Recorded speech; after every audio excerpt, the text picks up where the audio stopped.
So we're now ready to tackle our final project of the day, and that's building up a calculator program.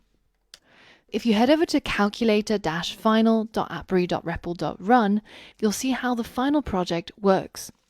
We get to enter a number, and then pick an operation, and then pick the next number, and it will calculate the results. Now, at this point, we can either continue to calculate with the result from the previous step, so let's multiply it by 2. Alternatively, I can type n, and that clears the screen and lets me start out a new calculation. Like so. Now, because a lot of the concepts that are covered in this project are actually quite difficult, I want to go through this project together. And while we're building it up, there's also a lot of small challenges along the way that I want you to tackle. Once you're ready, head over to the calculator starting file and fork your own copy to get started. This calculator is going to have some different functions that it can do. So for example, we'll start out with a add function, which takes two inputs, n1 and n2, and then it simply just returns n1 plus n2. This is pretty simple. This is all that there is to the functionality of adding. Takes one number and adds it to the other one. And I want you to go ahead to create the functions in this same format for these other mathematical operations. So subtract, multiply, and divide. Pause the video and complete this challenge. Alright, so subtract is as simple as add, so we'll just call it subtract. We pass in again two numbers, n1 and n2, and we'll return the outcome as n1 minus n2. And for time's sake, I'm just going to copy and paste these for the last two, and I'm going to rename them multiply and divide, and then when numbers are multiplied, we use the asterisk sign, and when number are divided, we use the /. So now we have four functions: add, subtract, multiply, and divide. And what we want to do is we want to somehow store these functions inside a dictionary. Here's another challenge for you. Can you create a dictionary where the keys are each of these symbols that we've used to add or subtract or multiply, and the values are just the names of the functions? So pause the video and try that now. All right, let's go ahead and create this dictionary.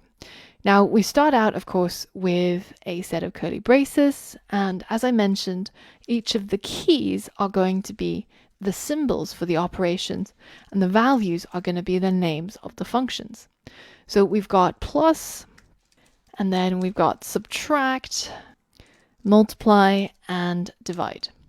So now we have this dictionary. Let's go ahead and save it inside a variable called operations.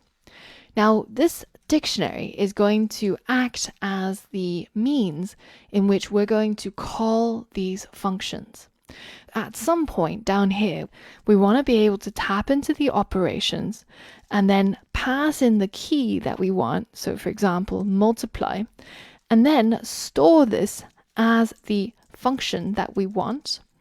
That means we can then call this function and then pass in one number and a second number, and this function is currently going to act as the multiply function. Now if we change this to plus, then this function is now going to act as the add function. So now the next thing we're going to do is we're going to create a variable called num1, where we ask the user for an input to say, what's the first number? And this number, of course, has to be converted into an integer. Now, the next thing to do is to ask them for the second number. So this is going to be pretty much the same as this line of code, other than the word second. Now, the next thing is we want to ask them which of these operations they want to do.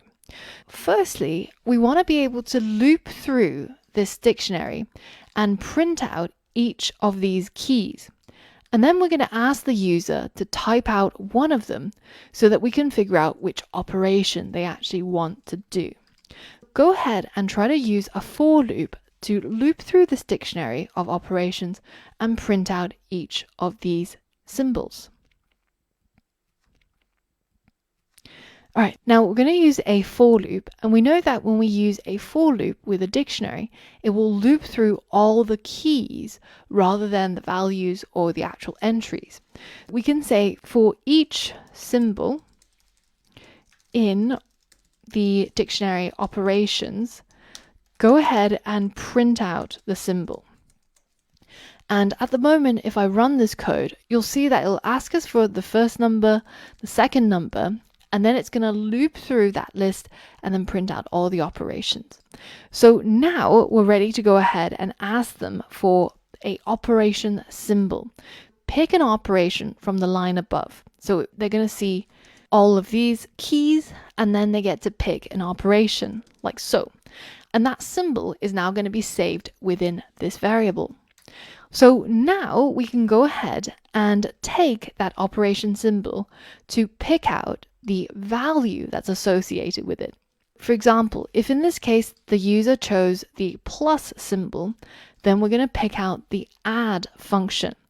And then, just as I've shown you before, we want to use that add function to add these two numbers together. But of course, if they picked a different symbol, then we want to be able to carry out the different operation. See if you can get this calculator to work so we can print out the num1 and then the operation symbol and then num2 and finally the equal sign and then the answer. See if you can make this line of code work and make sure that it works whenever you choose any of these operations, and it'll calculate it using these numbers that you input. Pause the video now. All right, so the first thing we need to do is to get hold of the calculation function. And this is going to be done using the operation symbol. So we're going to tap into our dictionary of operations here, and then we're going to use the square brackets to pass in the operation symbol. Now we can use this calculation function as if it were any of these functions.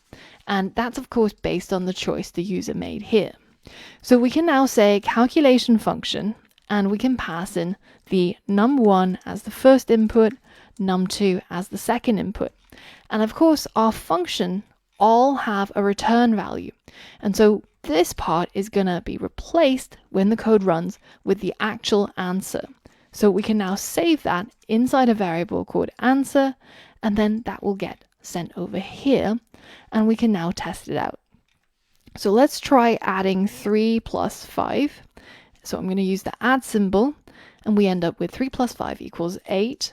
Now, what about something a little bit more complicated? 45, 78, and we'll choose multiply. Now, I think in reality, it actually makes more sense to put num2 after the users entered the operation symbol, so that you actually end up with a better user experience like this. You can pick the first number, pick the operation, and then pick the second number.